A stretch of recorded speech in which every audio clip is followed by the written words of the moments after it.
Trnavský kraj počtom obyvateľov 550 000 je síce najmenším krajom na Slovensku, ale patrí medzi najproduktívnejšie regióny v oblasti priemyslu a poľnohospodárstva.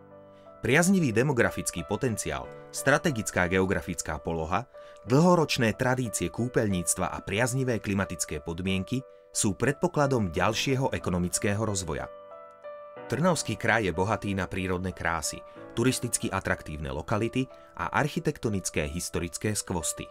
Naša prvá zastávka bude v krajskom meste. O Trnave sa hovorí ako o malom Ríme.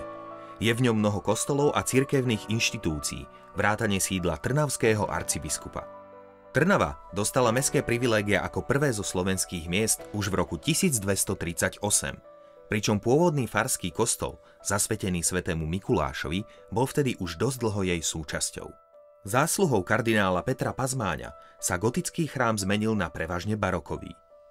Dnes je hlavným centrom cirkevného života v meste.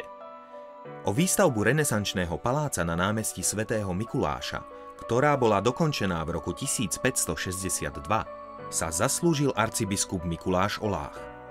Dnes je tu metropolita Trnavsko-bratislavskej arcidiecézy. Stredoveká Trnava sa dá ľahko identifikovať na mape mesta, pretože historické centrum zreteľne ohraničuje takmer súvislý prstenec mestských hradieb. Najrušnejším miestom v centre Trnavy je Trojičné námestie. Dominantou námestia upraveného na pešiu zónu je renesančná mestská väža, ktorá je dielom majstra Jakuba.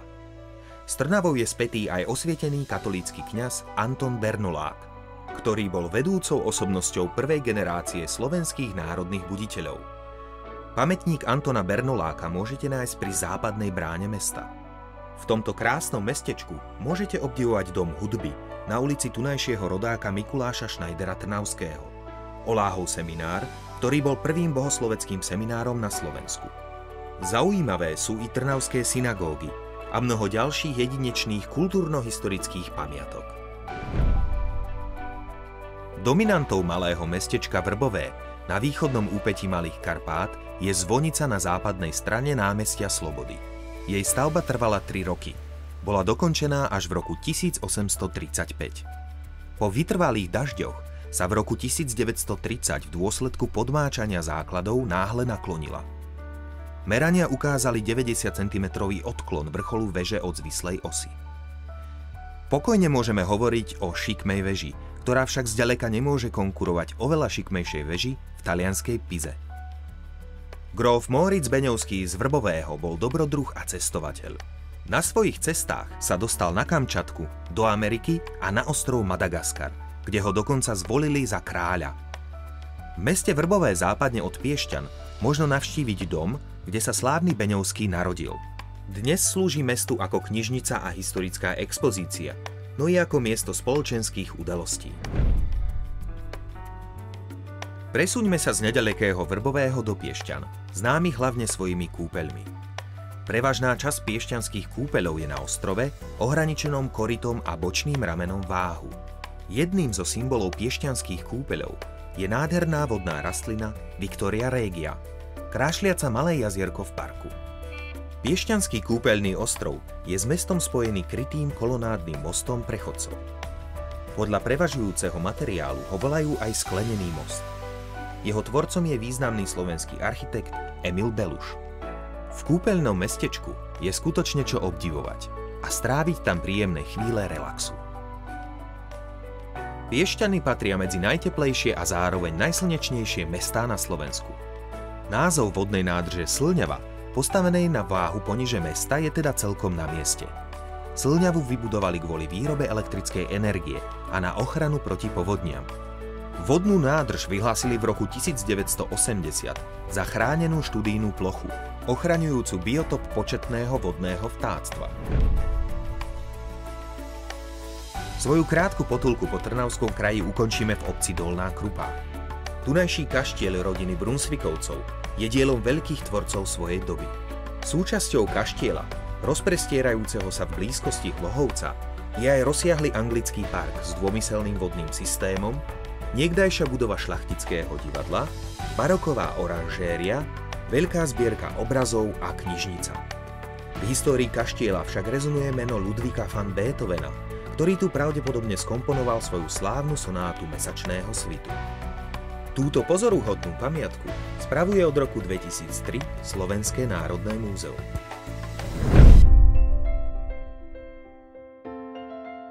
Starobylá Nitra leží na južnom úpetí mohutného vrchu Zobor.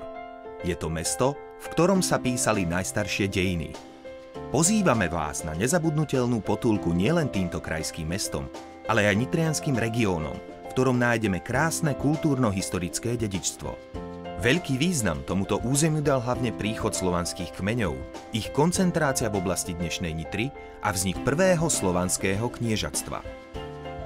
Hovoriť o Nitre a nespomenúť hrad, ktorý je jej dominantou, by bolo hriechom. Hlavnou stavbou hradu je rozmerná katedrála svätého Emeráma, pozostávajúca z 3 sakrálnych stavieb. Najstaršou z nich je románsky kostol, neskôr postavili gotický horný kostol a najmladším je barokový dolný kostol. V katedrále na Nitrianskom hrade sú uložené telesné pozostatky svätého Svorada a svätého Benedikta. Vedľa chrámu stojí mohutný biskupský palác. Pod hradom nájdeme súsošie Solúnsky bratia. Ústredným priestranstvom horného mesta je Pribinovo námestie s monumentálnou sochou nitrianskeho kniežaťa Pribinu. A to je len zlomok toho, čo môžete pri návšteve starobylej Nitry obdivovať. Na západnom svahu Zobora, povyše bývalého zoborského kláštora, sa nachádza vstup do Svoradovej jaskyne.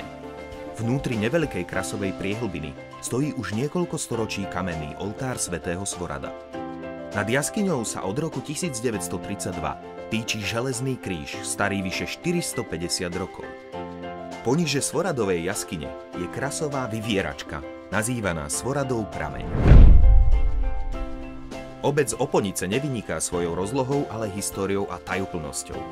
Je učupená pod západným úpetím majestátneho pohoria Tribeč.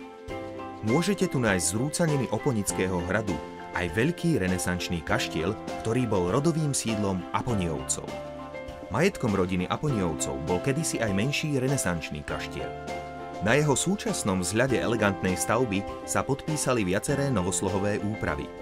Dnes je v kaštieli umiestnené poľovnícke múzeum.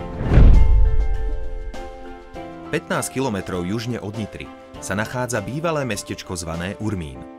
Dnes je z neho obec Mojmírovce. Nájdete tu niekoľko dominant, ktoré svedčia o zaujímavej minulosti. Jednou z nich je kaštiel, ktorý je umiestnený v romantickom prostredí chráneného parku.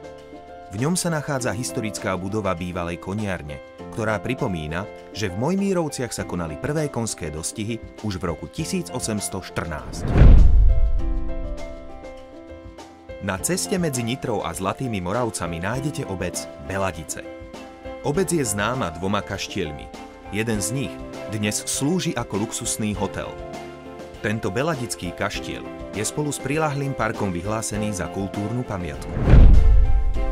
Cesta z Novej Vsi nad Žitavou smerom na západ prechádza ponad potok Drevenica, na mieste, kde sa nachádza dobre zachovaný starý kamenný most.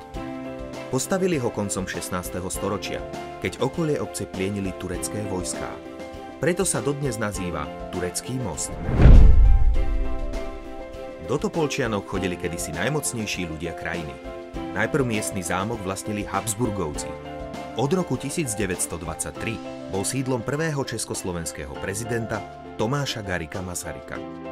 Poslednou hlavou štátu, ktorá tu trávila príjemné chvíle odpočinku, bol Antonín Zápotocký.